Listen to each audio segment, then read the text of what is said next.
Vale. Hola, buenos días. Te doy la bienvenida al Seminario de Filosofía de la Medicina. Esta es nuestra primera reunión ya formal con tema establecido y como quedó dicho, íbamos a abordar el capítulo 1 del libro de Saborido sobre Filosofía de la Medicina. Si eres parte del seminario y estás viendo esto a la distancia, recuerda ponerte al corriente con las lecturas y no faltar mucho para poder tener tu constancia de participación. Si lo estás viendo ya a la distancia a través de YouTube, porque te salimos en el algoritmo, pues adelante, sabes que te puedes integrar en algún momento. Bueno, a menos de que estés viendo este video como dentro de 15 años, pues ya haya acabado el seminario, pues, o algo así. Pero si sigue vigente, pues adelante. Ok, ahora sí.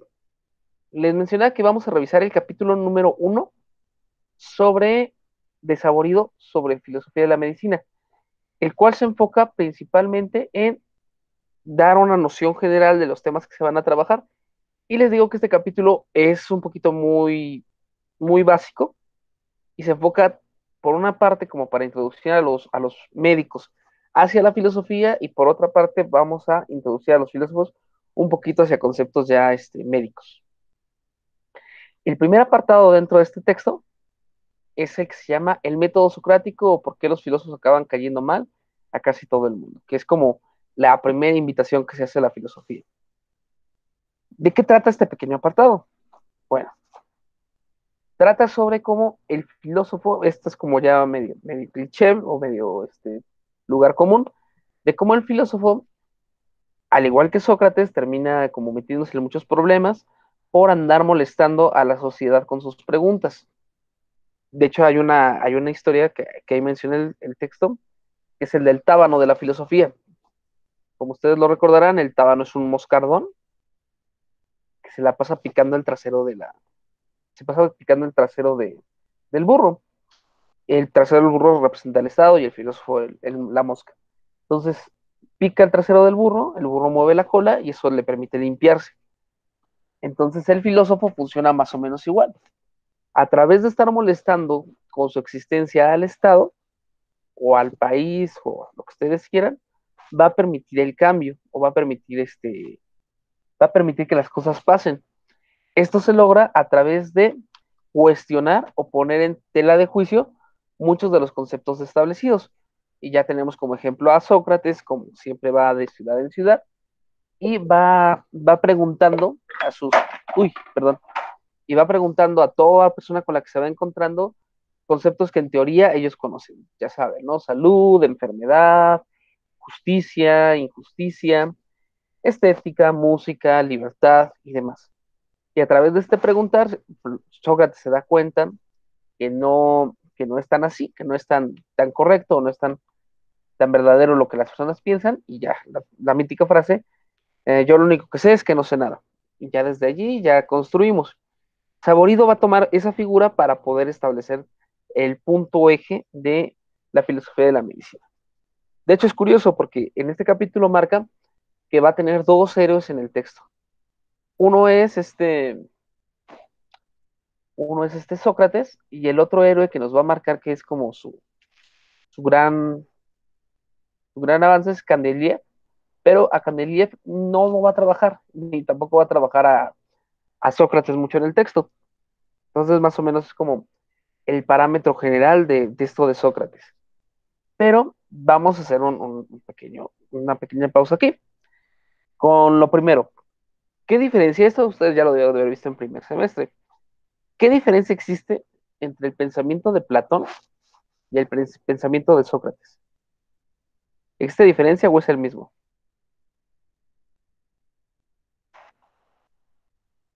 Piensen.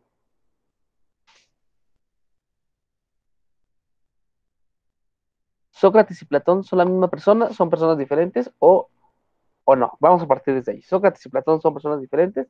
¿Sí o no? ¿O son el mismo? ¿Ustedes qué Pues opinan? Ajá. mm, se supone que sí, en un principio se supone que sí son diferentes, ¿no? Porque Sócrates como tal no quería enseñar filosofía y pues Platón al escribir sus diálogos pues ya la está enseñando de cierta manera. Muchísimas gracias, Gama. Ese es uno de los buenos puntos a tratar. Una de las diferencias obvias entre Sócrates y Platón es que Sócrates no escribe nada, ¿no? Y Platón sí. Y otra gran diferencia es que Sócrates no escribe nada y toda su enseñanza es oral y Platón sí tiene como un sistema. Ahora, ¿qué otros autores conocen o han trabajado en la carrera o han trabajado por su cuenta que sepan ustedes que toman como fuente a Sócrates o no han trabajado otros autores? Los estoicos, si no mal recuerdo, ¿no? Muy bien, muy bien. Los estoicos lo van a retomar bastante.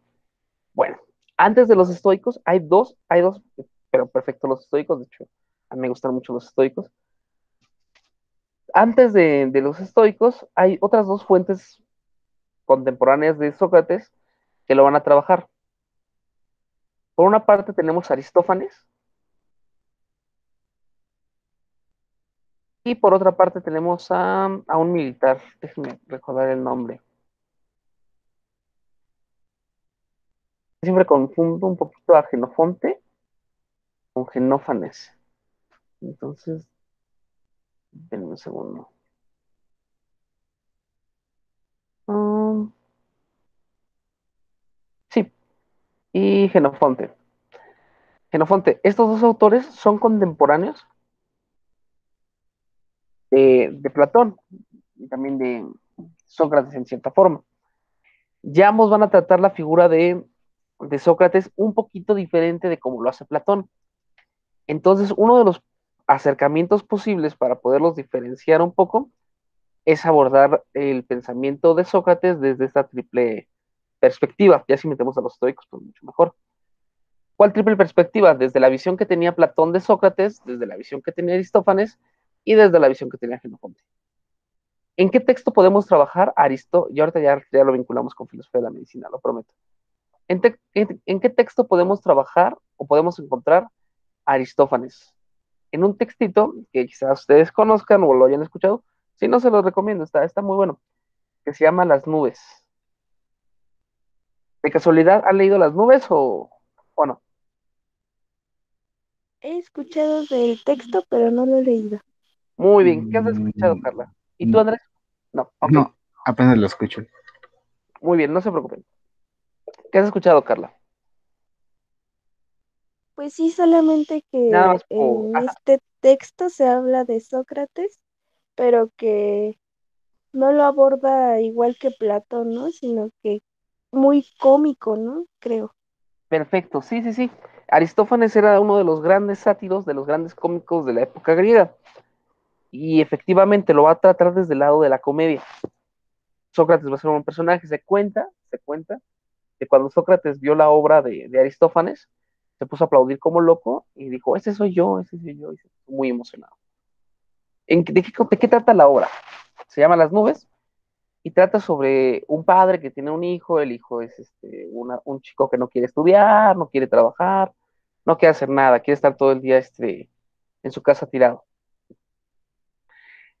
Es algo que ya pasaba en otras épocas. Entonces está tirado en su casa, nada más pasando el tiempo. Su papá se enoja y lo mete al pensadero o al frontasterio de Sócrates, que era como su escuelita. Y donde se encuentran a Sócrates, Sócrates está midiendo las patas de una mosca. Ahí está con sus instrumentos midiendo cuánto mide la pata de una mosca. También anda viendo cuál es la distancia que salta una pulga. Ahí ya llevan al hijo. El hijo entra al frontasterio y ya dentro del frontasterio no lo educa directamente Sócrates, porque Sócrates está entretenido en este tipo de circunstancias. Sí se acerca con Sócrates y Sócrates le explica más o menos cómo tiene que argumentar o cuáles son los principios de la argumentación. Y ya después se va con otros. Pasa el tiempo, el niño sale del frontasterio y ya aprendió el arte de la dialéctica, el arte de hablar, más de la dialéctica de la retórica. Va con su padre y se pone a regañar a su padre, le trata de quitar la herencia a través de puros juegos verbales y trata de golpear a su madre, el hijo, justificando por qué puede golpear a sus hijos. Deme un segundito, estoy esperando. Ah, ok, desapareció. Ya va a entrar Carrillo, lo acabo de ver. Entonces, aquí está. Hola Carrillo, buenos días, ¿cómo estás?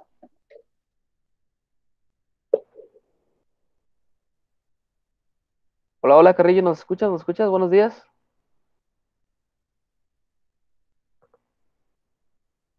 Bueno, entonces estamos revisando el capítulo 1 y estamos viendo un poquito a Aristófanes. Ya después trata de golpear a su madre, y ya en lo que golpea a su madre, ya el papá dice, no, eso ya no está permitido, y va junto con muchas personas del pueblo a quemar el frontasterio, porque enseñó puras cosas malas a sus hijos. Y ya le prenden fuego, Sócrates está como en un globo aerostático y tratando de huir porque él pues, no hizo nada. Esa es más o menos la obra en la cual Sócrates cuando la vio dijo, ese soy yo, ese soy yo. ¿Qué características o qué notas distintivas se percatan de este Sócrates? ¿O por qué creen ustedes que Sócrates, el histórico, sí diría que es él? Ah, ok.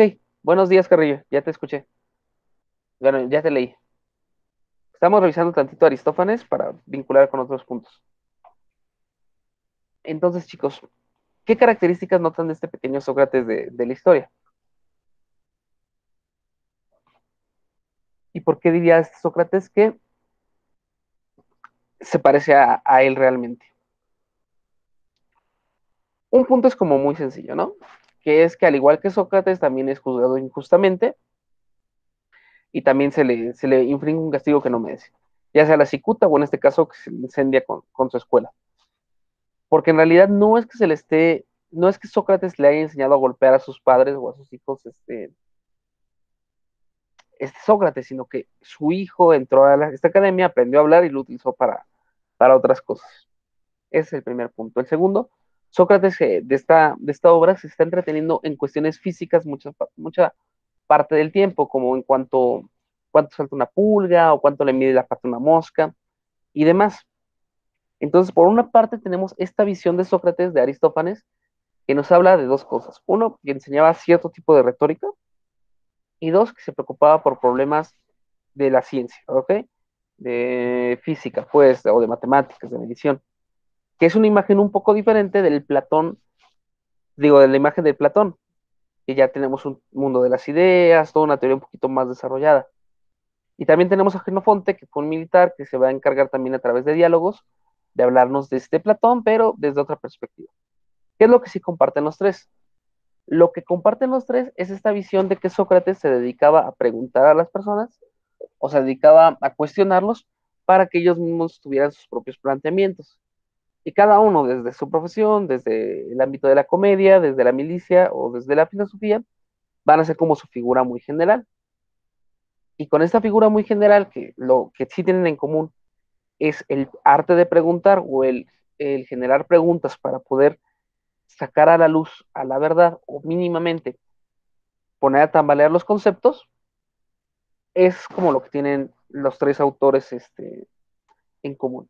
Ahora, Saborido va a retomar la figura de Sócrates para hablarnos sobre el método en medicina. Y este método en medicina del cual nos está hablando Saborido dice que lo primero que vamos a hacer como filósofos de la medicina es utilizar el método socrático y poner en tela de juicio todos los conceptos posibles. Bueno, esta visión de Saborido, de tomar a la filosofía desde esta perspectiva para analizarla, es solamente una. Está padrísima, ¿no? Y nos puede servir mucho como una pequeña introducción.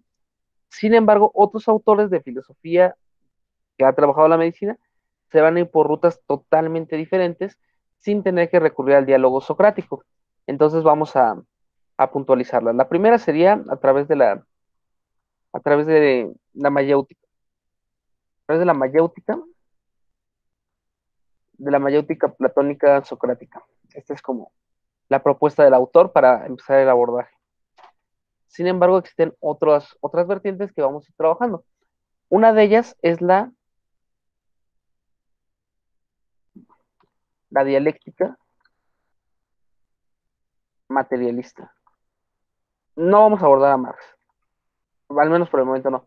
Pero hay un filósofo mexicano, ahorita no recuerdo el título, lo tengo por allá, pero lo vamos a leer.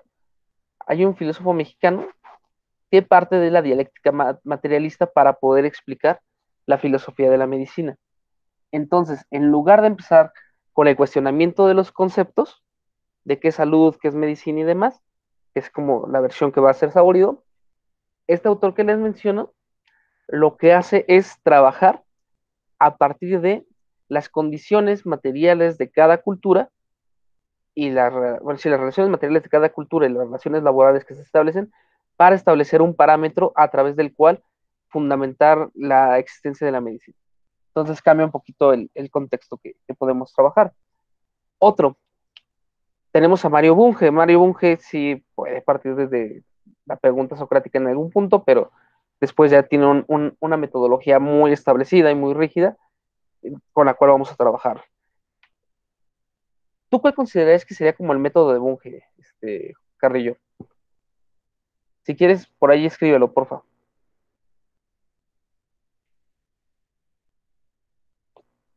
Bueno, en lo que lo va escribiendo Carrillo, también tenemos otros autores que lo van a trabajar. Heidegger, perdón. Gadamer trabaja desde la hermenéutica el concepto de salud y enfermedad y de la medicina en general. Y con eso vamos a irlo viendo.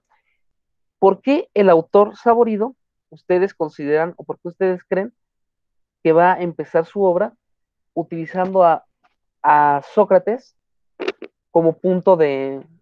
Ah, ok. Carrillo, ¿cuál crees que sea como la metodología de Bunge? ¿O cuál es el método de Bunge?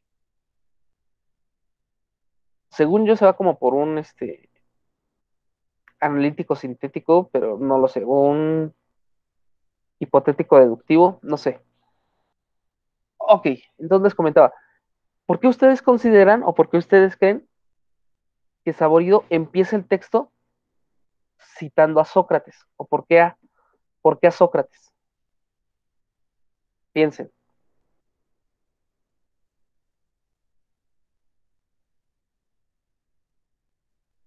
¿cuál podría ser la razón?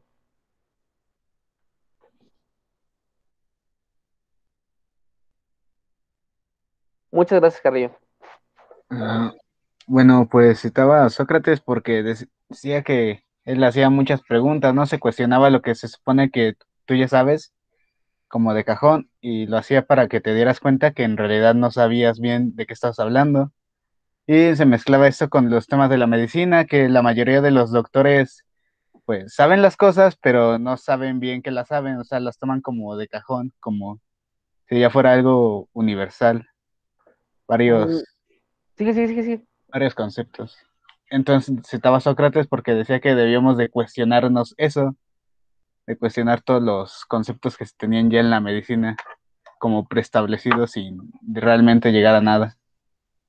Excelente. Muchas gracias, Andrés. Muchas gracias. Sí, efectivamente, por esa razón va a tomar Saborido a Sócrates como puerta de entrada, para decir que dentro de la medicina hay muchos conceptos, si no es que la mayoría, que no son analizados o no son comprendidos a profundidad por sus practicantes, y sin embargo es necesario aclararlos, dice él.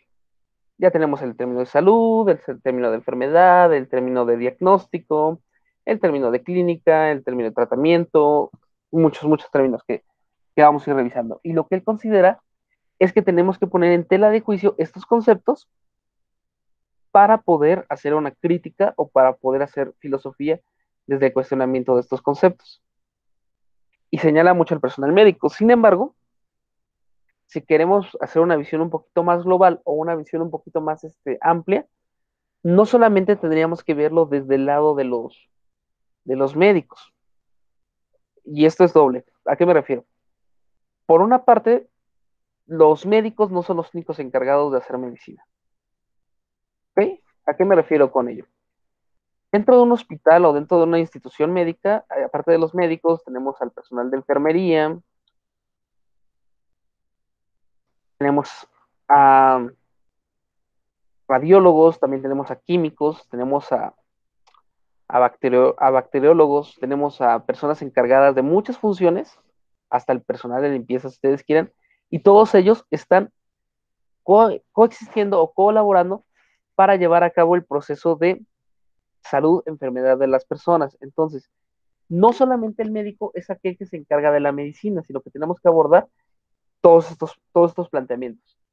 Eso es por una parte. Ya, dentro del hospital Si queremos hacer esta verdadera crítica, como la dice Saborido, para hacer conscientes al personal, no solamente es al médico, sino también al enfermero, al radiólogo, al químico y demás, para poderlo hacer. La segunda parte es que aparte de tener que trabajar con toda la institución médica, hay otros factores externos a la relación médica. Ok,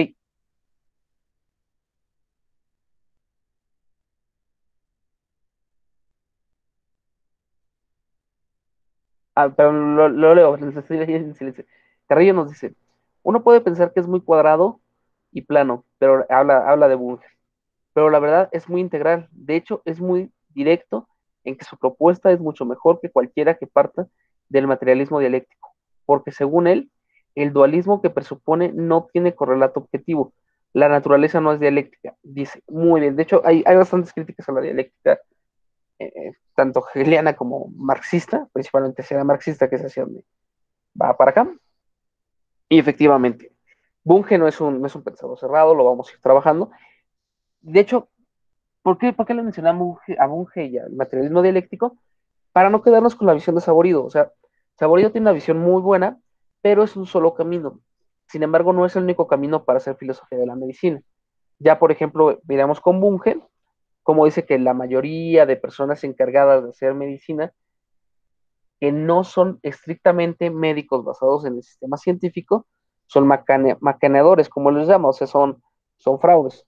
Para Bunge solamente existe una medicina y esa medicina es la que se apega al sistema de ciencia basado en reglas, normas y estableciendo un cierto parámetro. Y sí puede existir eh, una medicina correcta y una incorrecta. Y eso que parece un poquito cerrado en realidad es muy bueno y muy útil para el desarrollo de la medicina y de la práctica. Porque si no podemos aceptar a muchos charlatanes. Nos va a ayudar mucho para la demarcación. Ok, les comentaba. El problema tiene que ver de forma un poquito amplia. Aparte de todas las personas que tenemos en la institución de salud, también tenemos que irnos por otro lado a través de la sociedad, porque si bien es cierto que es importante que el médico entienda los conceptos mínimos de su profesión, también es importante que los conozca la sociedad, porque si una sociedad no sabe a qué nos estamos, con qué nos estamos refiriendo cuando alguien está enfermo o alguien está sano, o alguien tiene un diagnóstico, o alguien tiene cierto tipo de características, no vamos a poder no vamos a poder apoyarlos o no vamos a poder salir de allí. Piensen, ¿cómo mejoraría la situación del COVID si las personas entendieran los conceptos mínimos de medicina de una forma un poquito clara? Entonces eso nos podría apoyar. Otra parte, y lo vamos a abordar al final de la sesión de hoy, la Organización Mundial de la Salud tiene sus propios conceptos acerca de qué es la medicina, qué es la salud, qué es la enfermedad y demás, lo cual parece como, sí, lo dijo la OMS y qué. En el artículo primero de la Constitución de los Estados Unidos mexicanos, se eleva los tratados internacionales firmados de México con el mundo a un rango constitucional. ¿Qué implica esto?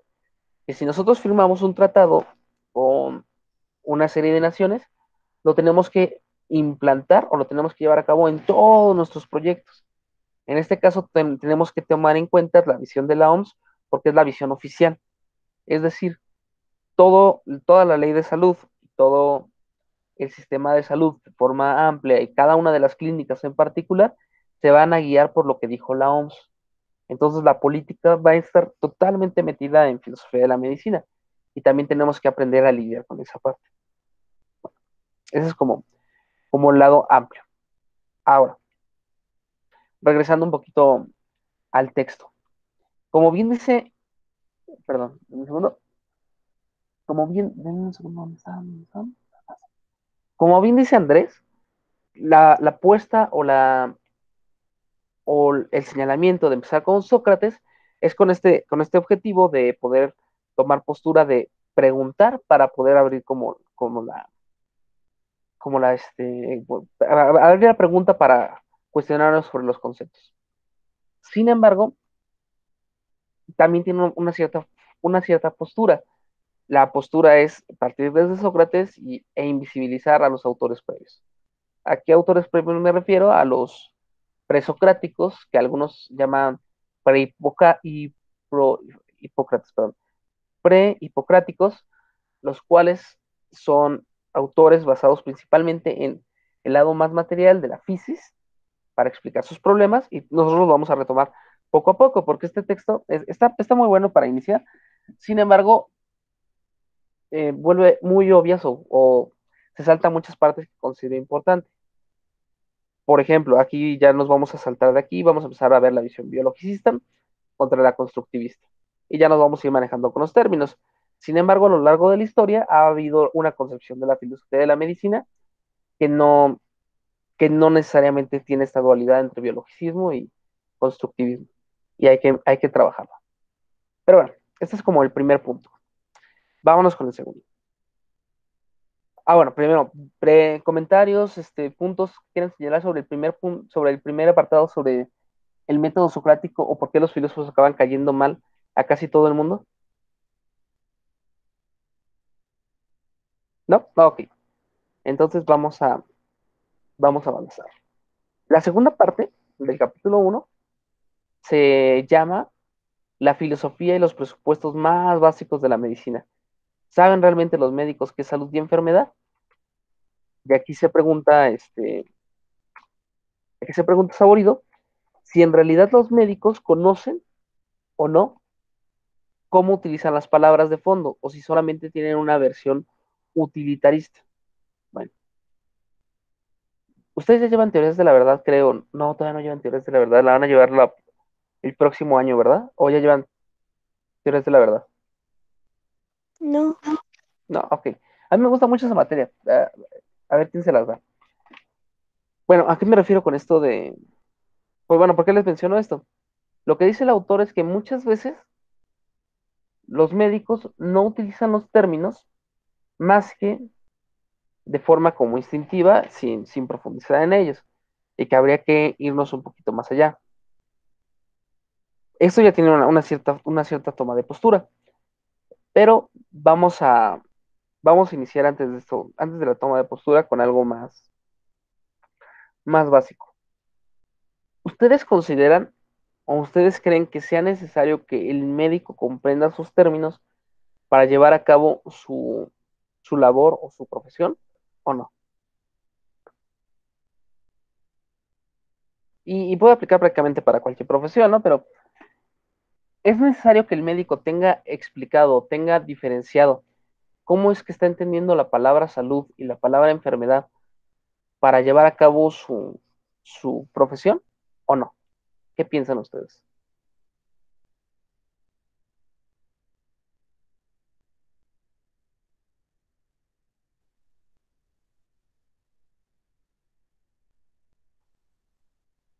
La pregunta es un poco tramposa.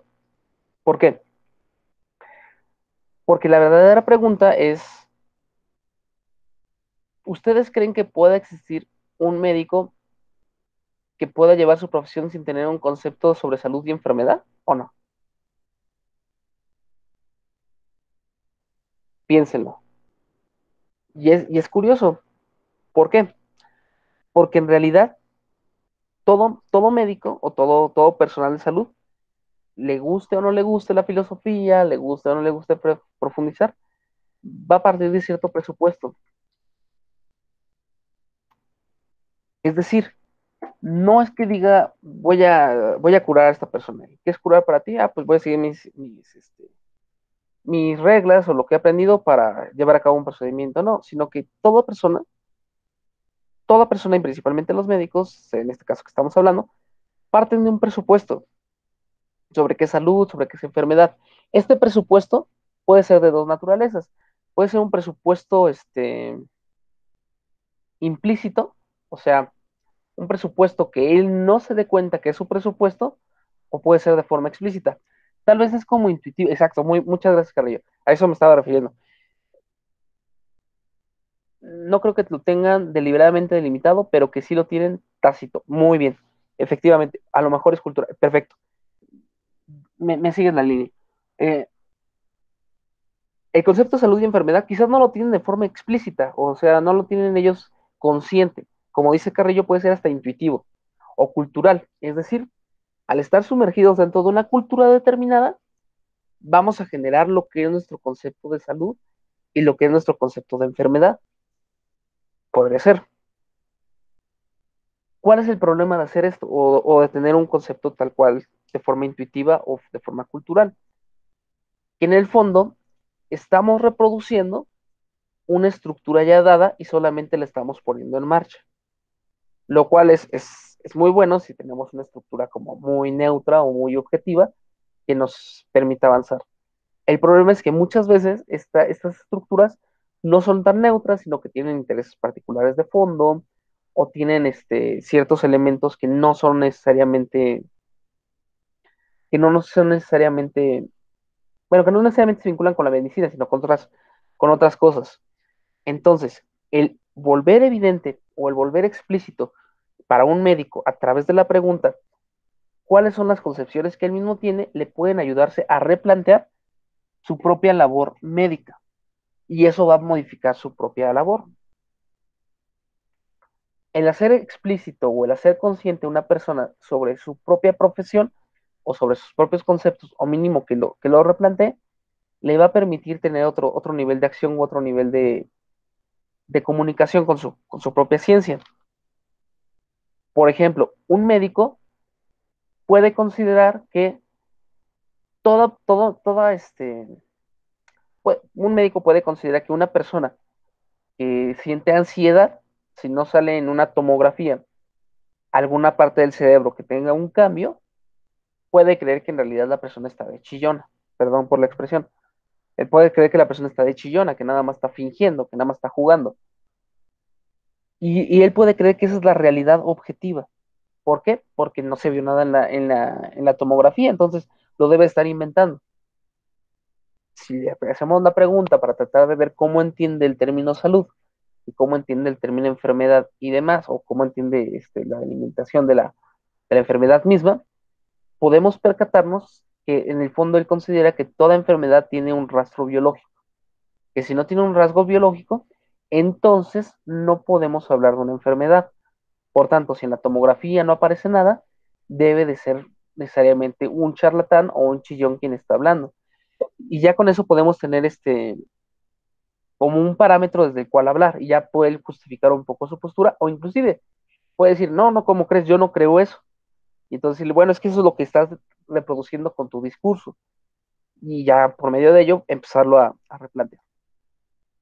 También, ahorita no voy a pedir que me lo digan, pero también piensen, ustedes como filósofos, porque nosotros como filósofos nos gusta mucho preguntar, ¿no? Pero no nos gusta que nos pregunten. También piensen ustedes, llévenselo, ¿no? ¿Cómo es que ustedes entienden el término salud? ¿Cómo entienden el término enfermedad? ¿Cómo entienden tratamiento?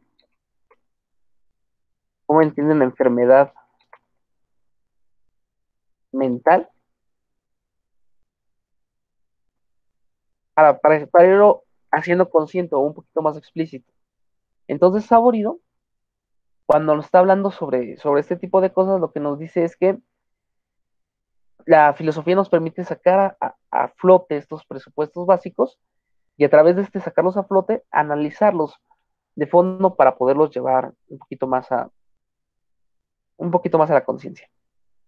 Bueno, en el tercer punto, o en el tercer apartado, de lo que nos va a hablar este Saborido, es de por qué necesitamos definiciones para hacer medicina. Bueno, ya dimos un pequeño avance, ¿no? Las definiciones son necesarias para practicar la medicina, porque muchas veces dentro de estas definiciones se va a establecer el tipo de parámetros que vamos a utilizar para determinada enfermedad o determinado paciente. Entonces, definir la medicina es estipular las líneas de acción que se van a llevar a cabo. Pero esta definición de líneas de acción de qué es la medicina no se va a hacer, y esto es muy importante, no se va a hacer solamente desde el ámbito particular, sino también se hace desde el lado social. Yo como médico puedo creer determinadas cosas, ya me hice consciente y demás, pero si la institución en la que trabajo tiene determinado corte o determinado pensamiento, aunque me guste mucho mi forma de pensar, me voy a tener que adaptar a la institución en la cual estoy laborando o la voy a tener que tratar de cambiar. E igual, si yo como institución tengo ciertos parámetros, pero me estoy guiando a través de lo que dice la OMS, me voy a tener que basar en lo que dice la OMS. Entonces, aquí la definición o la explicación que nos va a dar la OMS parece muy gratuita y de hecho este saborido como que la maneja como una entre más, no es una entre más, va a ser muy importante porque de entender cómo la OMS ve la salud, vamos a poder entender un poquito de cómo se está manejando a nivel mundial, en teoría. Entonces, tres niveles. Tenemos el nivel particular, tenemos el nivel social y aparte tenemos el nivel internacional. Bueno, el nivel social refiriéndonos nada más a México y tenemos el nivel internacional. Y las definiciones nos van a ir perfilando poco a poco. También tenemos que ir pensando qué haríamos o qué es lo que podría hacer el personal médico o qué es lo que hace cuando dos médicos tienen una definición contraria de qué es medicina. Bueno, no contraria, una definición diferente. Si una persona considera, vamos a suponer que un chico tiene el malestar de la tragazón, es un malestar psicológico en el MD5, ¿sale? Que consiste en que a las 3 de la mañana, ya les había comentado, que a las 3 4 de la mañana te paras en la madrugada y te tragas todo lo del refrigerador, ¿no? Yo cuando hacía ejercicio me gustaba mucho hacer eso. Ya no. Entonces te paras como a las 3 4 de la mañana y te tragas todo lo del refrigerador. Ahora, esa es como una enfermedad. Un médico, vamos a ir viendo las posturas, pero un médico que parte de la visión biológica, la pregunta que se va a hacer, sea psicólogo o sea nutriólogo o demás, un médico que parte de la visión biológica, la pregunta que se va a hacer ante esta enfermedad es, ¿qué evidencias tengo de que está ocurriendo esto? Quizás tiene una bacteria en el estómago que le está produciendo este tipo de hambre, quizás la falta de energía por someterse a una dieta muy excesiva durante el día hace que en la noche tenga que ir a comer directamente al refrigerador, quizás tiene un trastorno mental que podemos dar a través de algún estudio o demás. Eso puede ser una visión biológica de la medicina. Otro podría ser una visión, un médico con un corte constructivista, lo que podría creer o lo que podría señalar es que, qué parte, o bueno, perdón, cómo es que la sociedad o cómo es que el mundo o la familia de esta persona lo están llevando a cabo a que lleve a cabo, que asalte el refrigerador a las 3 de la mañana para comerse el todo. ¿Cómo podemos trabajar eso? Demás. Y va a buscar un poquito más la relación que tiene el sujeto con su entorno, sin preocuparse tanto por el lado biológico. En el caso de que le hicieran un estudio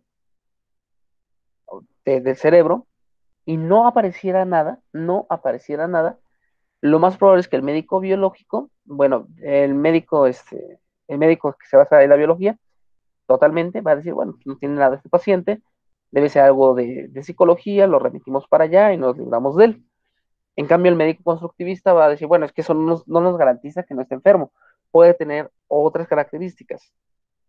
Si ambos tuvieran que tratar al paciente al mismo tiempo, va a haber un choque entre ellos, va a haber una pugna. Y aquí hay un concepto también que les voy adelantando, que son los valores. Los valores, ya saben, ¿no? Los valores. Órale, invitaste a Alejandra. Bueno, no sé si le invitaste.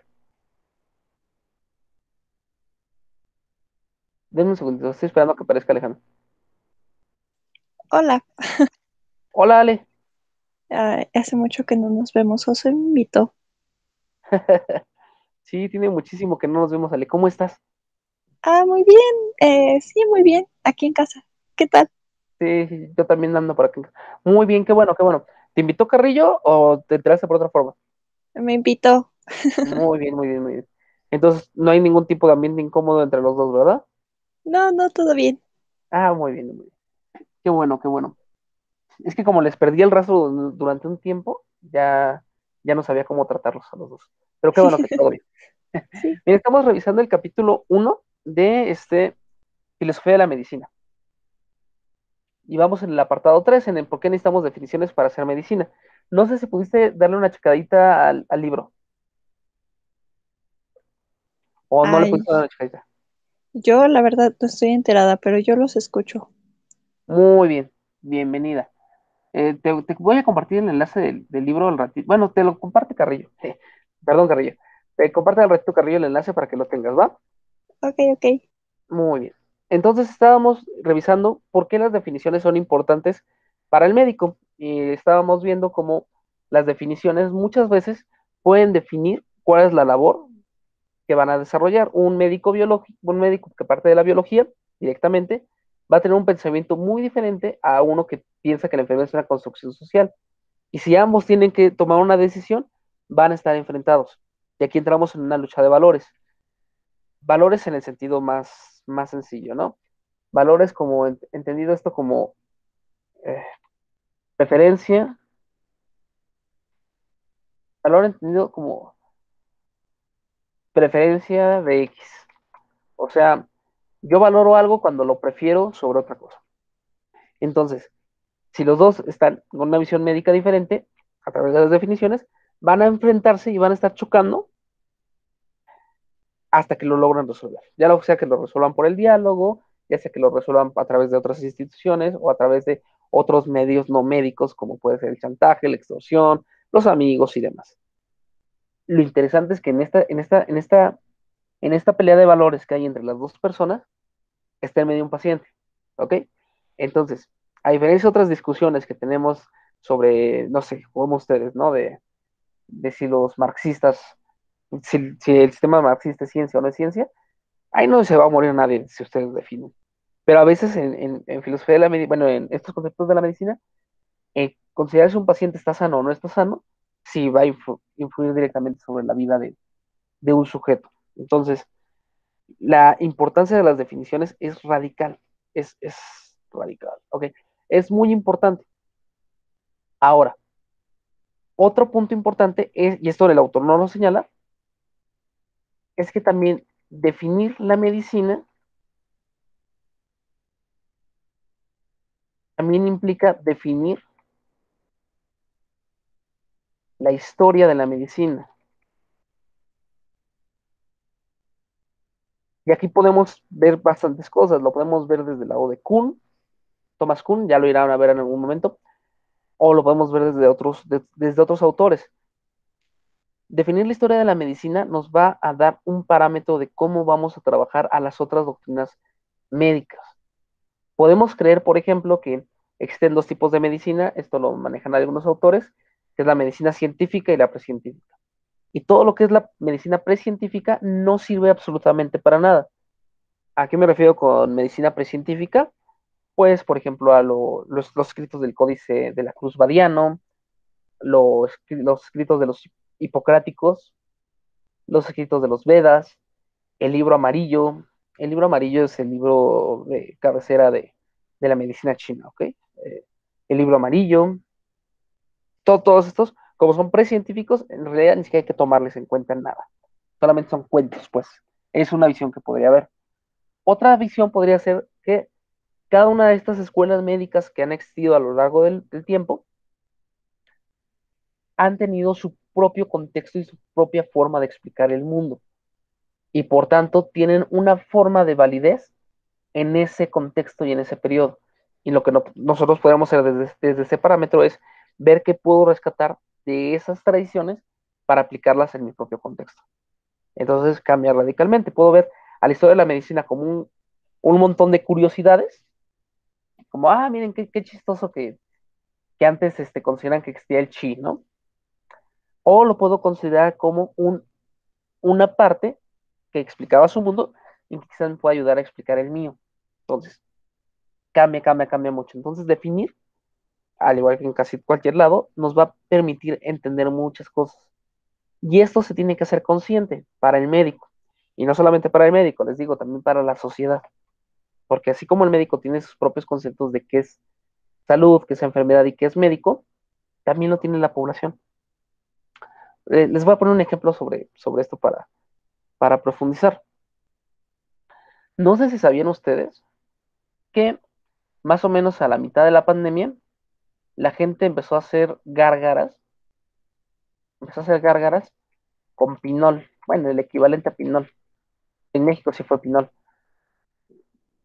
Gárgaras con pinol. ¿Ustedes supieron eso o no lo supieron? Ok, Janet sí lo escuchó. ¿Alguien más? Bueno, supongo que sí, ¿no? Es como esas cosas que forzosamente te tienes que enterar. Ahora, la pregunta es, y no hablamos de personas que sean como Cleto, ¿no? De los Simpsons, por poner un ejemplo muy absurdo, ¿no? Sino que eran personas de muchos niveles. Quizás ustedes inclusive conocen personas que lo trataron de hacer. Y sí, fíjate, ¿qué fue el caso? Tomar cloro. Sí, exacto. Este, y piensen, ¿no? La persona que descubrió el cloro dice, este es un elemento altamente tóxico, es un veneno. eh, 200 años después se lo toman. Bueno, este, sí, efectivamente, nos puede dar mucha risa, ¿no? Bueno, no está, bueno, a mí me está dando mucha risa. Este, ¿Tomaban cloro o tomaban pinol? ¿Cuál es el fundamento médico o cuál es el fundamento de los conceptos básicos de la medicina que tenemos para poder hacer eso? Si le preguntamos a alguna persona, yo le pregunté a alguna persona que compartía estas cadenas, no que lo hiciera directamente, que lo que decía, pero de hecho se lo comenté más con otro medicamento, bueno, medicamento, también hay que entender que es medicamento, porque si no cualquier cosa es medicamento, ¿no?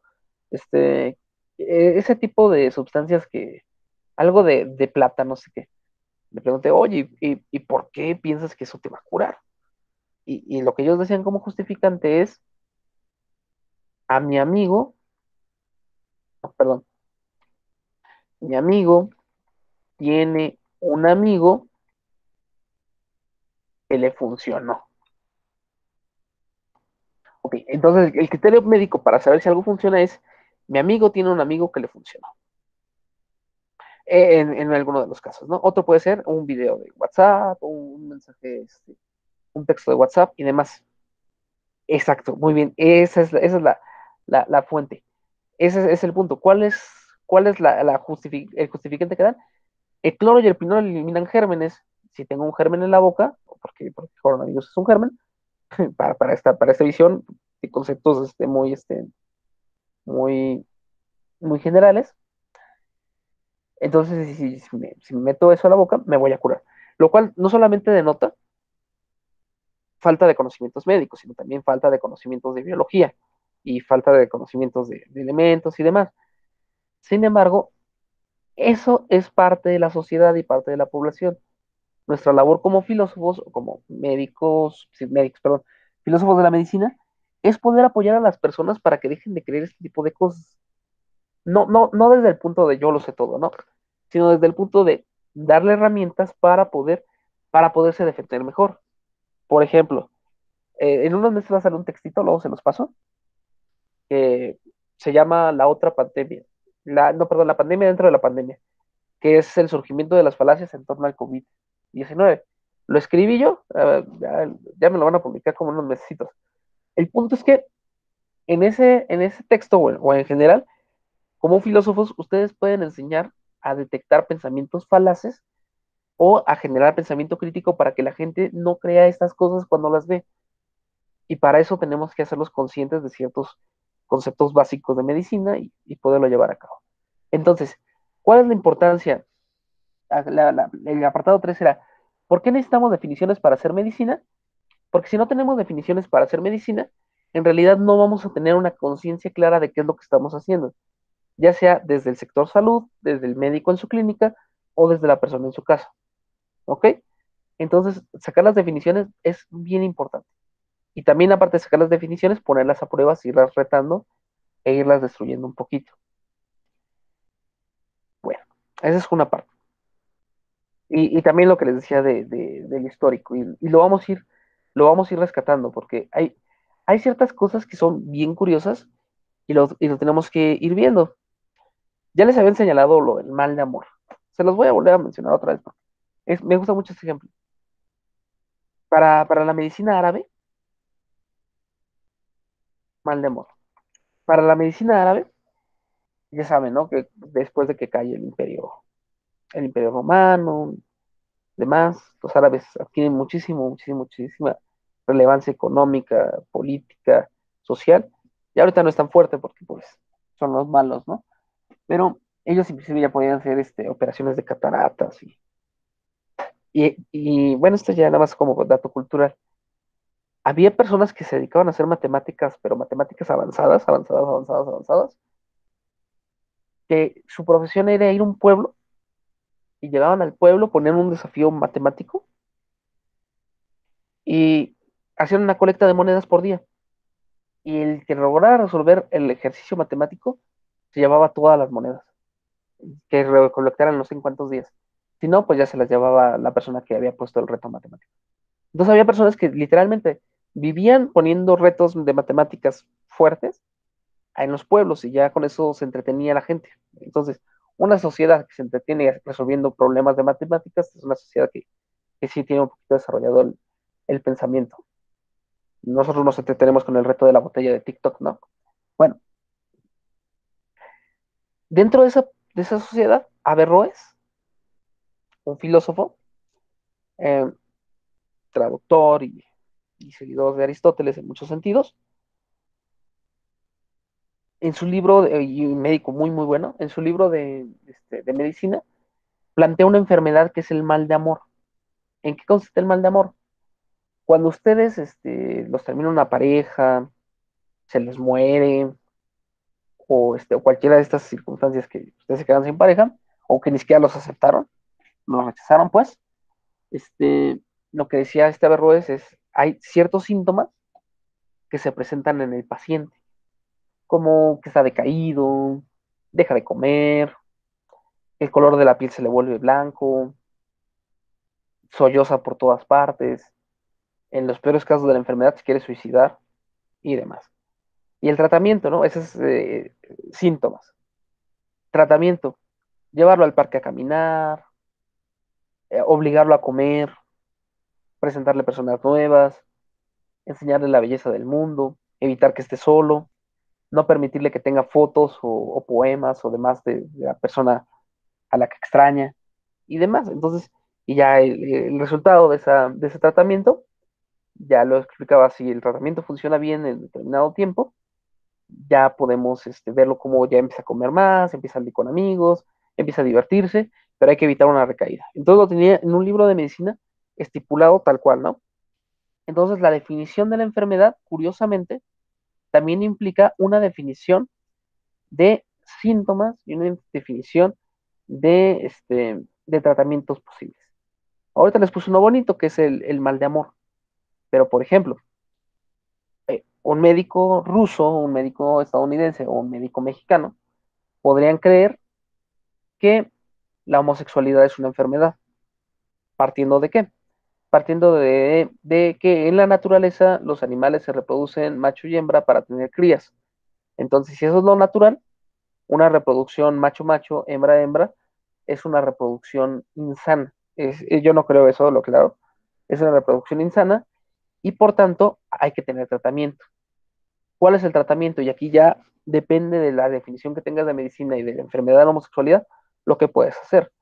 Puede ser desde electrochoques, terapia química, simplemente terapia, bueno, los más avanzados, terapia conductual para modificar las conductas y demás.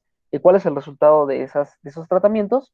El resultado de esos tratamientos es que la persona ya no siente atracción hacia el propio sexo. Y si lo logran en ciertos lugares, van a considerar que la persona está curada.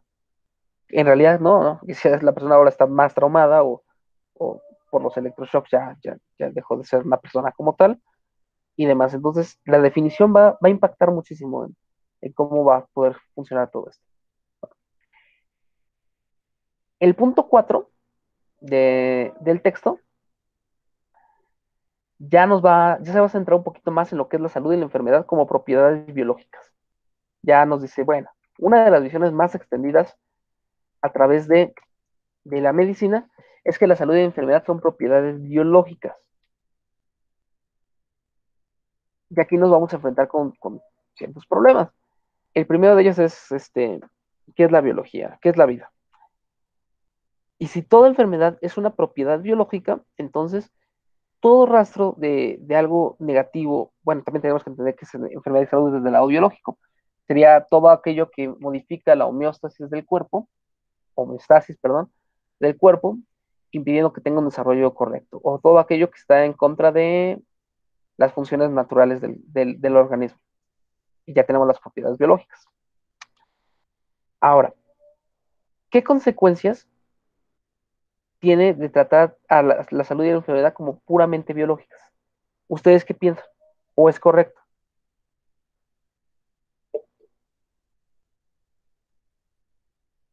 ¿Es correcto tratar toda enfermedad y todo aspecto de salud como un aspecto biológico o no?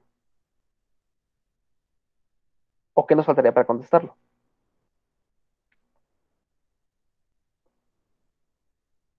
Piensen, piensen. Uno de las primeras cosas que tendríamos que ver es qué entendemos por vida. Esto ahorita no lo vamos a trabajar en esta clase, pero es importante, ¿no? Vamos a trabajar qué entendemos por vida y cómo poderlo llevar a cabo. Pregunta nada fácil. De hecho, ya aquí ya nos podemos ir, de hecho, a filosofía de la biología, en que nos quedamos hablando muchísimas cosas. Pero un buen acercamiento sería ver qué entendemos por filosofía, perdón, por el concepto de vida. Mínimo, les voy a mencionar a dos autores para poderlos trabajar. Uno de ellos es el que les digo que es como el, la gran influencia del autor, según él mismo. Según él mismo, su gran influencia, aunque en el texto no se ve tan reflejada esa influencia que digamos, es perdón, no lo sé pronunciar, es Canguilhem. Les comparto el nombre. Yo opino que el problema, bueno, Carrillo dice, yo opino que el problema se ve más claro en lo que se denomina enfermedades mentales. Tratarlas desde el punto biológico es muy malo, según yo. Muy bien, muy bien, muy bien. ¿Qué diría Bunge, Carrillo? ¿Qué diría Bunge sobre tratar las enfermedades desde el puro ámbito biológico? Ok, pero sí, efectivamente sería muy malo trabajar, según yo también, las enfermedades desde el puro ámbito biológico, las enfermedades mentales. Es pésimo. Les mencionaba que hay dos autores que vamos a trabajar mínimo. Tenemos a Canguilhem, perdón, no lo sé pronunciar, y el otro es un latinoamericano, un argentino, Maturana. Dice, pues me diría que entonces, ¿desde dónde si somos pura... Efectivamente, Carrillo, eso es lo que te diría este Bunge. De hecho, hay una conferencia de Bunge, si quieren búsquenla en internet, la vamos a trabajar en algún momento, pero Bunge en una entrevista que le hacen sobre filosofía de la medicina, es lo que dice la psicología es muy buena si lo vemos desde el lado conductista y desde el lado neurológico. La psicología no sirve para nada. El psicoanálisis, perdón. Pero es una visión muy particular. Entonces, miren, vamos a trabajarlo rápido. El concepto de vida desde Candeliev y desde Maturana. Carla, es como cuando alguien tiene depresión y su mamá dice que le va a quitar la depresión. Bueno, exacto. Sí, bueno, este es más funcionalista, pero sí, sí, sí, pero muy bien, muy bien. Sí, porque de hecho sí. De hecho, fíjate que esta visión que tú señalas se va por un lado totalmente diferente. Bueno, porque eh, vamos a quitar esto ahorita de Maturana y Candelier y vámonos con la pregunta de Carla, que es, bueno, con la frase de Carla que es bien interesante. ¿Por qué ustedes creen que cuando alguien dice que está deprimido, bueno, en las ciertas familias que alguien dice que está deprimido, lo mandan a limpiar? ¿Por qué?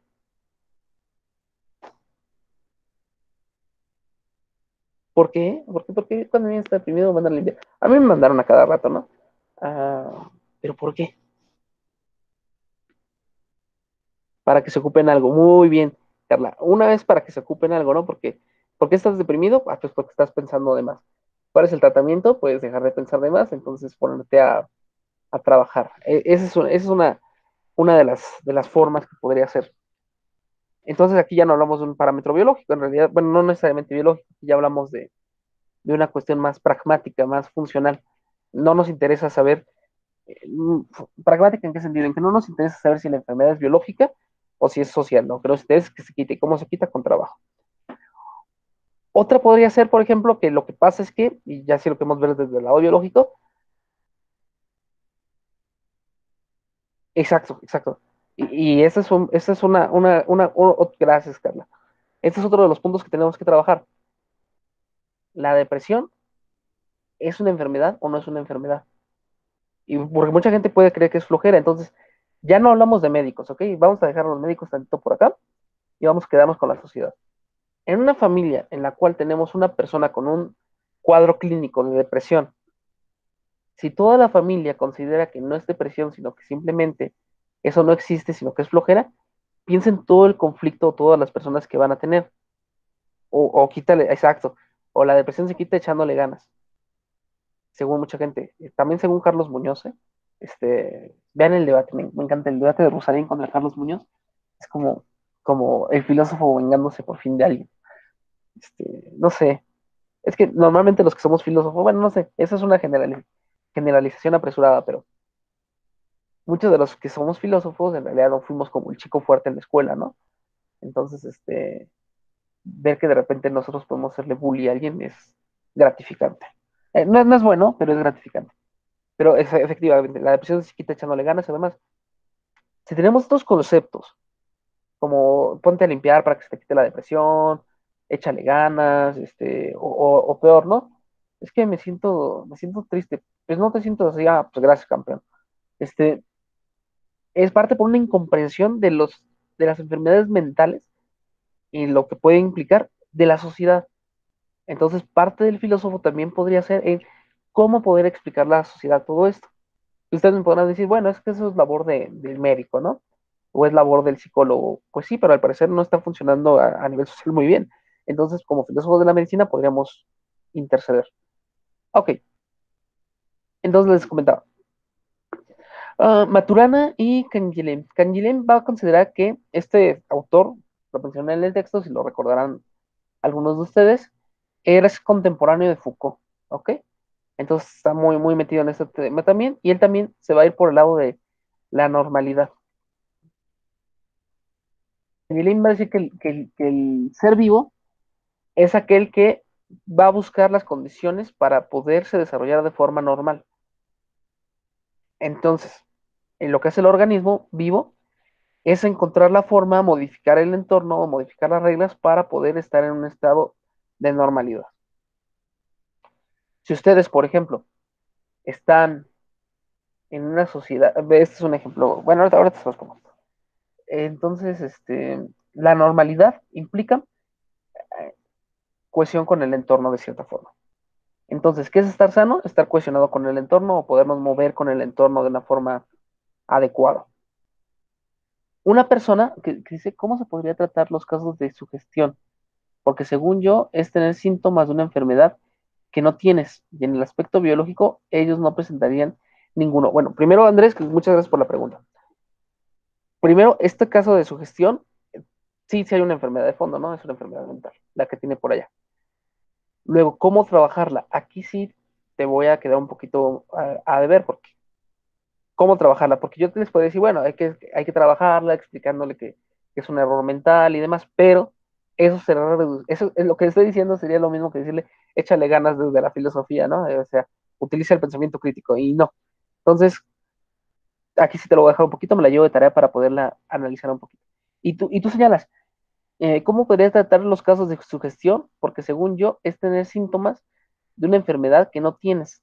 Y en el aspecto biológico, ellos no presentarían ninguno. Fíjate que ahí sí es bien curioso, porque hay ciertas enfermedades de sugestión mental, como tú las denominas, que sí presentan síntomas. O sea, sí presentan síntomas biológicos reales. Y el más famoso de todos es el embarazo psicológico.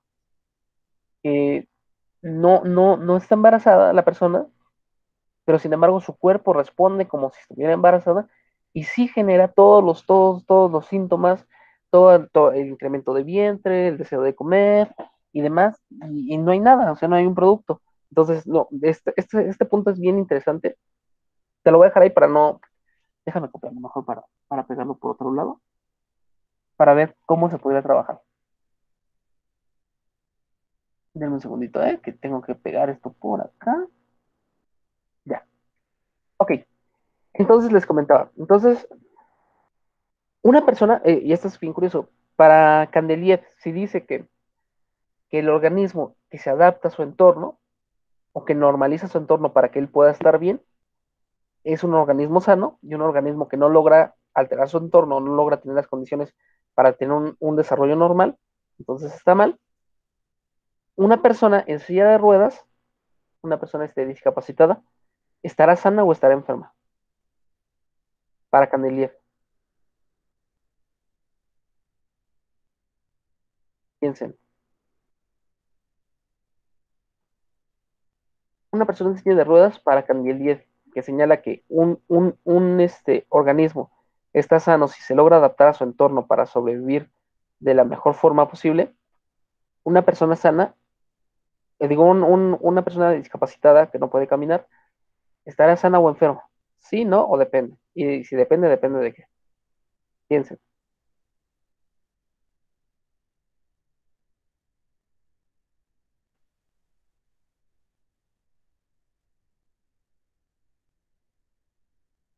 Bueno, en lo que van pensando les voy a dar algunas ideas. Lo que diría, ok, aquí tenemos, depende, exacto, muchas gracias, Ale. Depende de su capacidad para adaptarse en sus condiciones. Si se logra adaptar al 100%, entonces no es una persona enferma, es una persona con una condición diferente, como lo llaman actualmente de forma correcta, persona con capacidades diferentes. Si las capacidades diferentes con las cuales cuenta le permiten adaptarse al entorno, entonces hablamos de una persona sana. Si no, no, para Candelier. Y aquí es cuando la sociedad te puede enfermar. ¿A qué me refiero?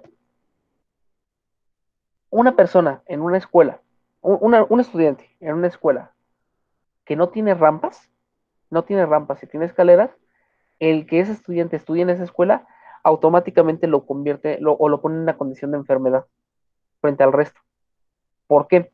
Porque no va a poder subir al segundo piso, porque siempre va a tener que necesitar ayuda para todo, no va a poder ni siquiera ir al baño y va a tener muchas complicaciones que se le van a ir alargando, haciendo que su condición particular sea una enfermedad. ¿Por qué? Porque no le permite adaptarse de forma normal al entorno.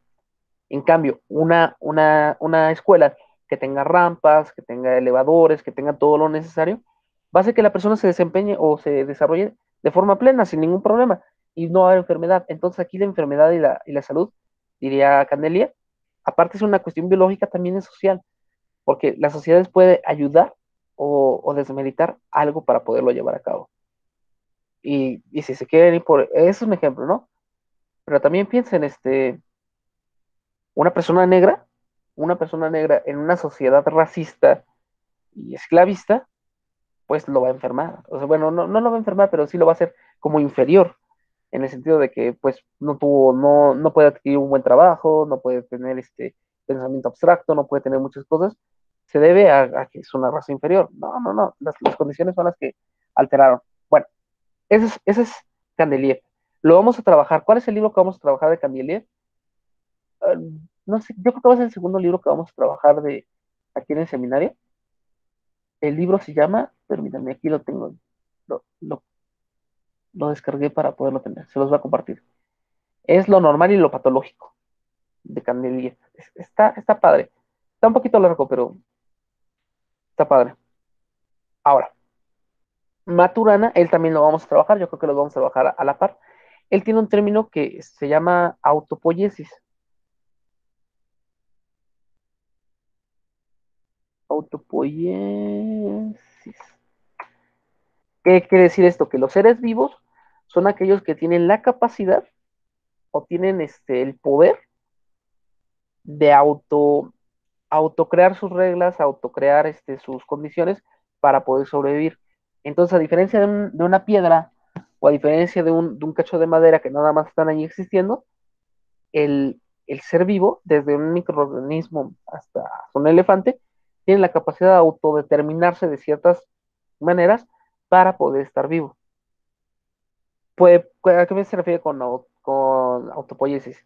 Que tiene la capacidad de generar su alimento o de buscar alimento, que tiene la capacidad de curarse o regenerarse, y que tiene la capacidad de buscar o alejarse de estímulos positivos o negativos.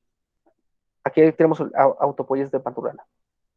Si le creemos esto a Maturana, es un muy buen autor, pero si le creemos esto a Maturana, si se llega a producir la singularidad, o sea, si llega a existir una máquina lo bastante consciente o con la bastante metacognición para poder hacer estas labores que les acabo de señalar de la autopoiesis, la máquina tendría que ser considerada un ser vivo.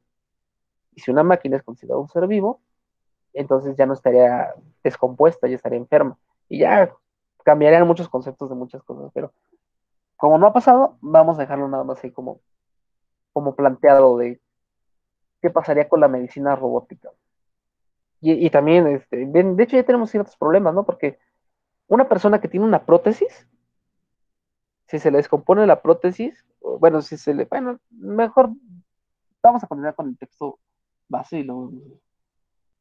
En el quinto apartado, ya, Saborido se va de lleno con el concepto de salud y enfermedad desde la definición dada por la Organización Mundial de la Salud. ¿Ok? Y ya, les digo que el concepto que da la Organización Mundial de la Salud a grandes rasgos es que salud y enfermedad son diferentes. Esto es bien curioso porque normalmente cuando pensamos en salud y enfermedad lo consideramos como una dualidad, como si no estoy sano, estoy enfermo. ¿Ok? Y ya nos podemos ir por grados de estoy medio enfermo y demás. Pero la OMS no, la OMS dice que salud y enfermedad son diferentes. ¿Cómo define a cada uno? La enfermedad es todo padecimiento, no es todo padecer, ah, padecer, es todo padecer que no permite, ah, ok, Nelson por acá, enfermedad es todo padecer que no permite que el sujeto tenga una, bueno, todo parece que afecta a un sujeto. Ok, ya. Enfermedad es todo padecer que afecta a un sujeto. Eso lo podemos ver desde la OMS. Es un hematoma, un moretón, un parásito, un virus, un microorganismo, una contusión, demás. Cualquier cosa que te afecte al organismo es estar enfermo. ¿Qué es estar sano? Y esto es lo que cambia. Para la Organización Mundial de la Salud, estar sano implica un estado total de bienestar. Es decir, que tengas educación, que tengas vivienda, que tengas los insumos necesarios para poderte alimentar, que tengas amigos, que tengas tiempo de esparcimiento, que tengas muchas cosas, muchas cosas, muchas cosas. Entonces, puedes estar sano si tienes todas las cosas que les acabo de mencionar, o sea, una vida plena. Puedes estar no sano que sería no tener una vida plena, pero no estar enfermo, o puedes estar enfermo, que sea tener un padecimiento real que te está afectando. Entonces aquí ya tenemos una triple división. Esta concepción de salud es bien curiosa porque, por una parte, bueno, ¿por qué es bien curiosa?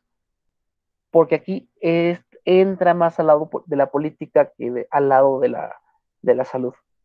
Porque un médico te va a decir, bueno, es que ese estado de salud ideal que tú mencionas es como la homeostasis, es como el equilibrio entre todas las partes. Pero no, la OMS aquí señala educación, alimentación, amistad y demás. ¿Por qué?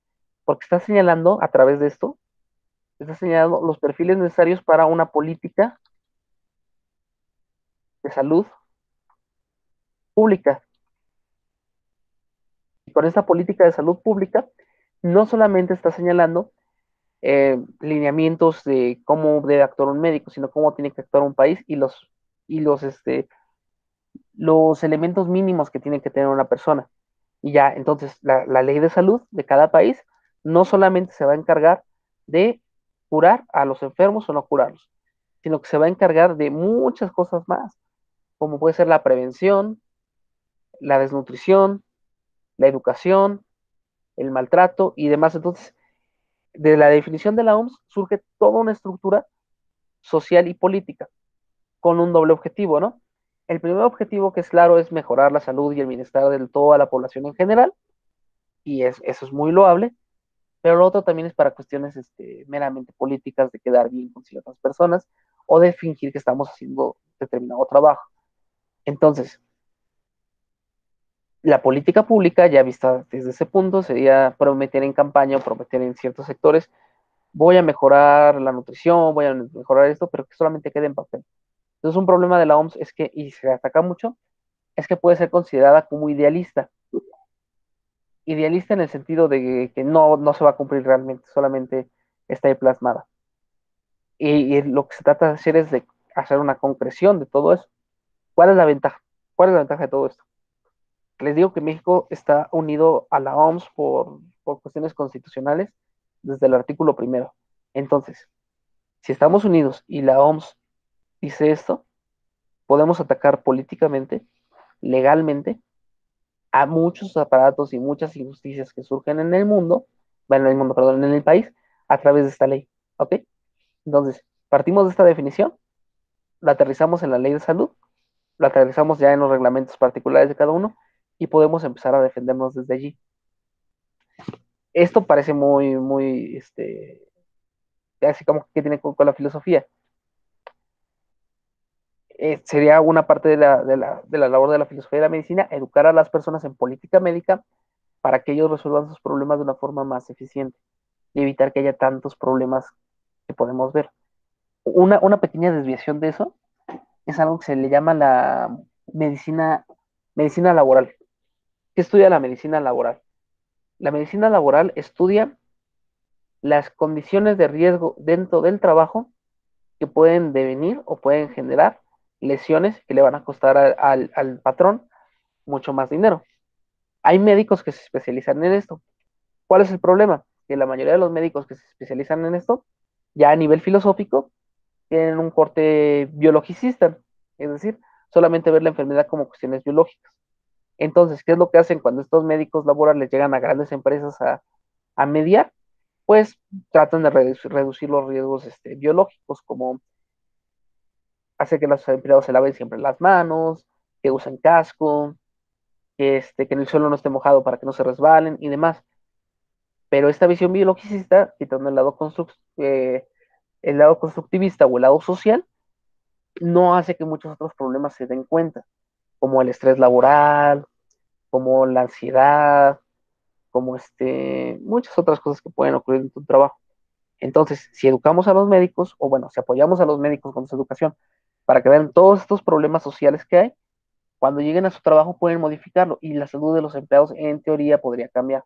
No es tan fácil, sabemos que hay muchas cuestiones económicas, políticas de fondo, no es que con el puro pensamiento crítico se vaya a lograr, pero es un primer avance. Bueno, entonces, desde la Organización Mundial de la Salud podríamos abordarlo desde allá, o sea, agarrar la definición de la OMS para después utilizarlo para hacer un análisis de la política pública a nivel nacional y proponer cambios, ya como filósofos de la medicina, filósofos haciendo cosas, para variar. Bueno, luego tenemos, ya el autor va a acabar y nos propone otro enfoque, ¿no? Que es el enfoque psicológico de la salud y de la enfermedad, en la cual dice que todo individuo, y aquí es cuando agarra más a Candidier, que todo individuo está sano o está enfermo si se logra adaptar a un ecosistema, y que un ecosistema puede estar sano o puede estar enfermo. Y ya con eso lo podemos trabajar un poquito más amplio. Entonces, aquí ya no es solamente que yo esté enfermo, sino que mi sociedad puede estar enferma, o que mi familia puede estar enferma. Y entonces hay que hacer tratamientos un poquito más grandes. ¿Quiénes ya hacían algo muy parecido? Los mayas. Los mayas tenían una concepción que era el macrocosmos, el microcosmos y el mesocosmos. Y decía que la enfermedad y la salud tenía que pasar por los tres. ¿Qué era cada uno? El macrocosmos, digo, el microcosmos es tu salud personal o tus problemas personales. El mesocosmos es tu familia o tus seres más allegados. Y el macrocosmos ya es tu sociedad. Lo que decían los mayas, y se relaciona mucho con esto, es que la enfermedad ataca en los tres niveles. Y eso mucha gente luego no se da cuenta. Y también que en los 3 niveles pueden ser causantes de la enfermedad. Les explico cada una de las cosas que les acabo de decir. Imagínense ustedes que son diabéticos. Bueno, ¿alguno de ustedes es diabético? Antes de empezar. Levanten la manita virtual si alguien es diabético. 5, 4, 3, 2, 1, 0. Muy bien, cuídense mucho. Somos muy propuestos a ser diabéticos acá en el país. Ok, supongamos que alguien es diabético.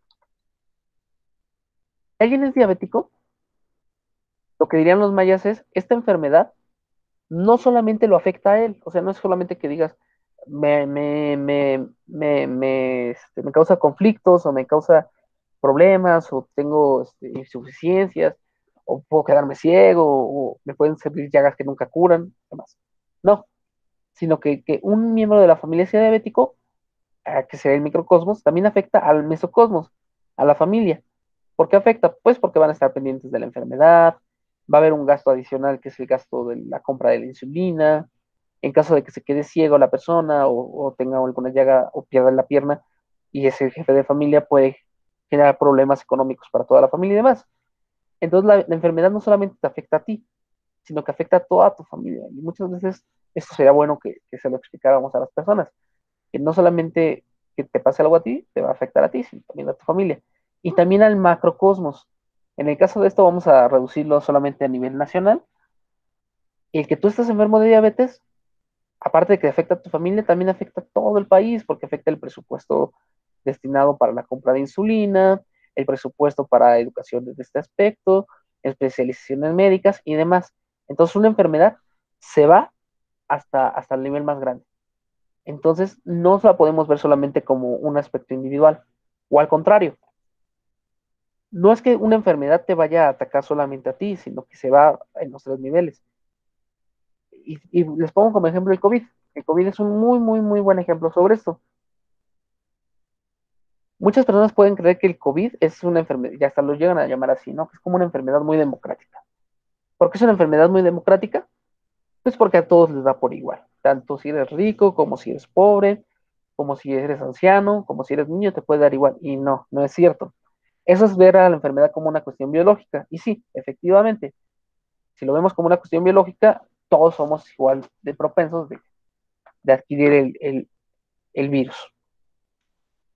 Pero si lo vemos ya con estos 3 niveles, es muy diferente tener COVID a nivel macroscópico en un país que tiene sistema de salud muy desarrollado, tiene muchísimos hospitales, tiene tanques de oxígenos.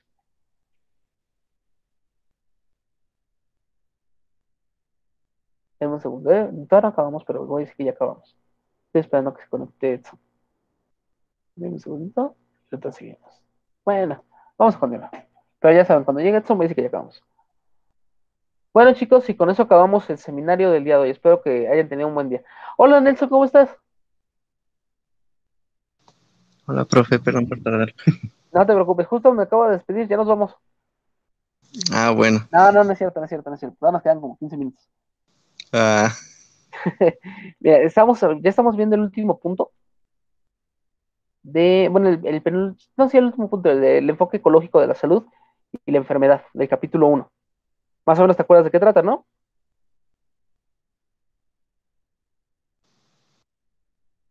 ¿de cuál, Supongo. perdón? Ajá, ya ves que íbamos a ver el capítulo 1. El Ajá. capítulo 1 tiene, en el apartado 5 nos habla de la enfermedad y la salud. No, perdón, el capítulo 6. El apartado 6, perdón, apartado 6. Nos habla del enfoque ecológico de la salud y la enfermedad. ¿Más o menos te acuerdas de qué iba? Ah, pero ese es el capítulo uno, ¿no? Sí, sí, sí. Es que íbamos a ver el capítulo 1, apartado 6. Ya es que lo divide como en preguntitas o Ajá. subapartados, pues. Sí, no, pero no me acuerdo. Pero sí, No te sí, por preocupes. eso le decía, es que yo me acuerdo que era del primero. Ajá. Muy bien. Estábamos trabajándolo desde los mayas. Les comentaba a tus compañeros que los mayas consideraban, al igual que la visión ecológica, que existen factores diferentes que te pueden afectar. Los mayas consideran que existía el microcosmos, mesocosmos y macrocosmos. Micro es el personal, meso es la familia y los conocidos, y macro ya es la sociedad. Y estábamos poniendo como ejemplo el COVID.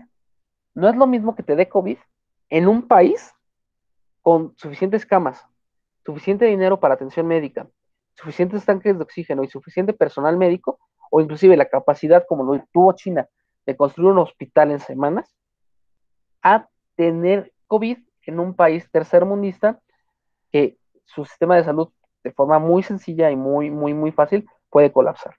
No es lo mismo. Luego, si nos vamos al mesocosmos, no es lo mismo tener COVID en un lugar en el que sabes que si te enfermas te puede cuidar tu familia, tienes tu cuarto asignado y no vas a contagiar a nadie, a tener COVID donde tú eres el jefe de familia, ok, donde tú eres el jefe de familia y donde todo lo que tú vas a desarrollar depende, bueno, donde toda tu economía depende de tu propio trabajo y donde todos están hacinados en una sola casa en chiquita y es muy fácil contagiarse, entonces cambia totalmente. Y también la alimentación, no es lo mismo enfrentar el COVID con una alimentación de primer mundo a una alimentación de tercer mundo o de un sector social muy desfavorecido.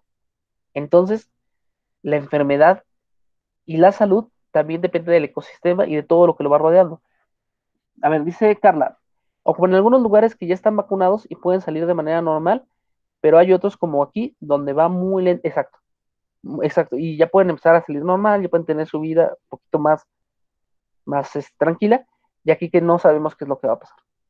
Efectivamente, y esto es lo que se refiere con el ambiente ecológico, a entender que la enfermedad y la salud no solamente son cuestiones individuales.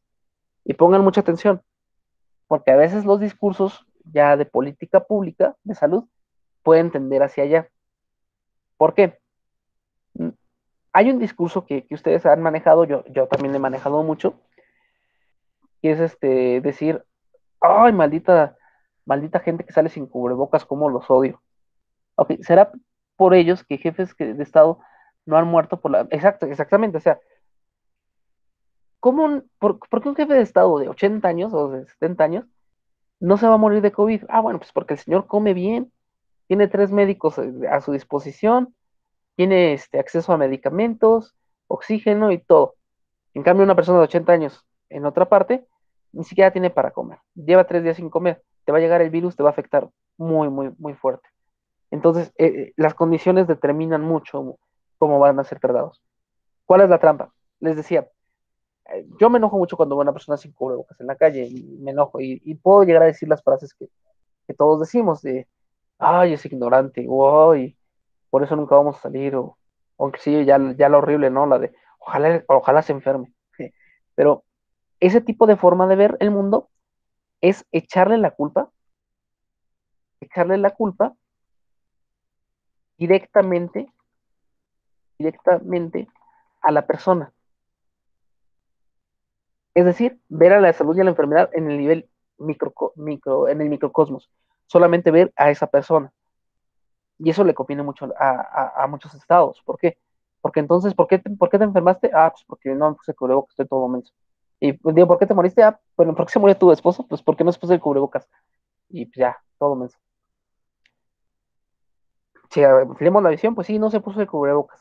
Pero número uno, no se le brindó la educación suficiente desde la primaria para entender los riesgos que traía un virus.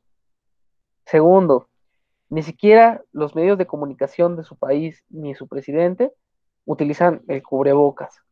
Tercero, sí se enfermó, ok, pero no se murió porque se murió porque su enfermedad no fue tratada correctamente. ¿Por qué? Pues porque tenía un cuadro de desnutrición. Aparte, no había espacio en el hospital cuando iba a ser atendido. Y solamente se tuvo que quedar en su casa, que ni siquiera tenía calefacción ni tenía medicamentos, y murió. Entonces, no solamente es un individuo el culpable, sino que es toda una sociedad la que está de fondo. Y trabajarlo como, pues se enfermó, qué burro, es como decir, pues el estudiante que va en una escuela rural y que no ha comido y que no logró ser y que no logró ser un físico, es bien burro, ¿no? Y el estudiante que estudió en Lancaster y tuvo todos los medios para estudiar, laptops y demás, es muy inteligente. No, no, no. De fondo hay otras cosas que hay que ir trabajando. Y bueno, esto es como a grandes rasgos, muchos puntos que se van a ver en el capítulo número 1. Ahora, eh, aprovechando que ya tengo como a 5, 4 de los cuales yo bueno, estaba muy seguro que iban a estar por acá, más Ale, que es una gran, una gran contribución.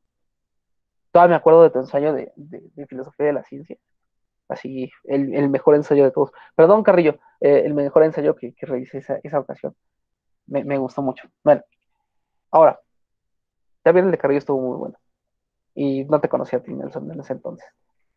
Bueno, les comentaba, este pequeño seminario va a tener algunas características que a ustedes les va a convenir. La primera, es casi 100% seguro que la FES Acatlán nos va a otorgar una constancia de participación en el seminario. Todavía no van a tener becas ni mucho menos, o sea, saben que para eso no va a pasar aquí mínimo en 5 años. Y ya para 5 años, pues mejor, ya van a encontrar otra forma de conseguir una beca más padre.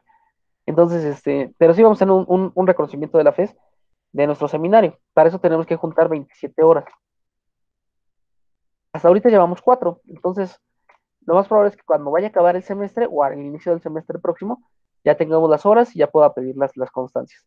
Entonces sí les voy a pedir que tengan más o menos una asistencia como constante, porfa. Para que tengan la constancia, si no se preocupan por la constancia, pueden irse salteando.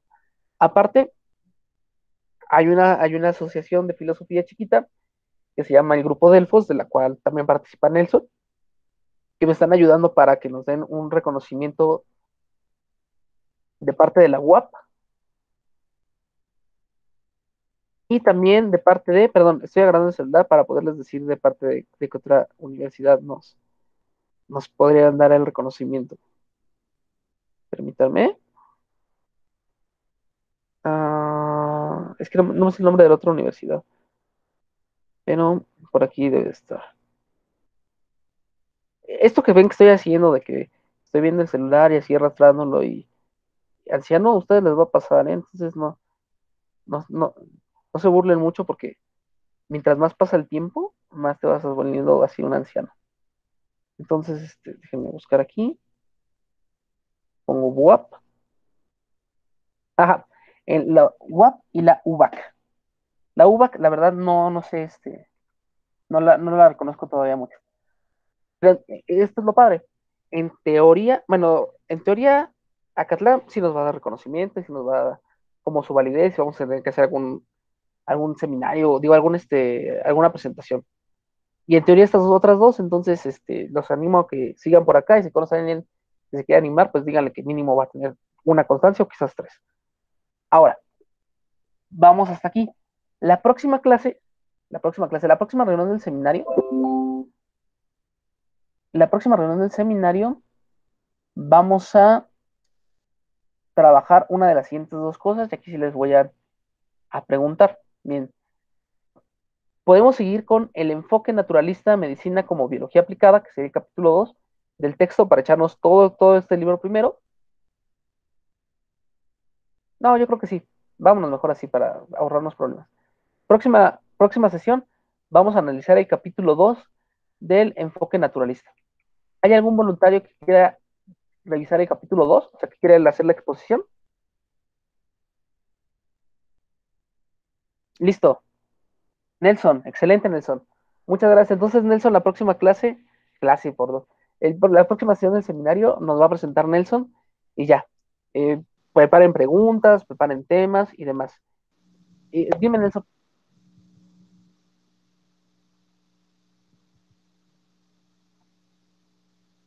Nelson, creo que estás hablando, pero no te escuchamos. Ay, ¿ya me escuchas? Ya. Listo. Así que sí, tengo que preparar una presentación, así normal. Como tú quieras, Nelson. Una exposición, ¿verdad? Ajá, una exposición, ya sea que tú quieras preparar una presentación, lo cual sería muy bonito, Ujú. o echártelo directamente oral, como tú quieras. Sí, está bien. Entonces el domingo. Sí, si llega a haber un material adicional que quieras que revisemos o que chequemos, Ujú. nos lo mandas, ¿va? Sí, claro, sí. Sí, ahí tengo creo que algo, pero bueno, ya les aviso, ya publico en el grupo cualquier cosa. Muy bien. Y pues bueno, chicos, tengan un muy bonito día. Les agradezco su puntualidad, su asistencia y su presencia. Entonces, cuídense mucho. Bye, bye. Gracias, profe, hasta luego. Disculpe la Gracias, tarde. igualmente. Bye. Hasta luego. Cuídate mucho, Andrés.